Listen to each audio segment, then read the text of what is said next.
మీ పేరు రామిరెడ్డి అనుకోండి. సో రామిరెడ్డి అంటే ఎక్కడుంది? ఇక్కడ యా వర్గంలో ఉంది. ఓకే, ఈ యా వర్గం వాళ్ళకి ఏమి ఆయం వస్తుంది అది చూసుకోవాలి మీరు. యా వర్గం వాళ్ళకి ఇక్కడ చూడండి, యా వర్గం ఎక్కడుంది? యా వర్గం వాళ్ళకి గజాయం ఇల్లు అంటే ఉత్తరం ఇల్లు కట్టాలి. గజాయం అంటే ఉత్తరం సింహద్వారం కాదు, ఉత్తరపు ఇల్లు. అంటే మీ పేరు రామిరెడ్డి అయితే మీ ఇల్లు ఇలా కట్టుకోవాలి.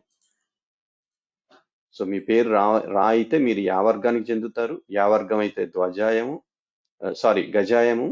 గజాయం అయితే మీ ఇల్లు ఇలా కట్టుకోవాలి. ఉత్తరంలో ఖాళీ పిచాచ స్థానం వదిలేసి దక్షిణంలో ఎక్కువ ఖాళీ వదిలేసి ఇలా కట్టుకోవాలి. అప్పుడు ద్వారం ఎక్కడ పెట్టుకోవాలి? మీరు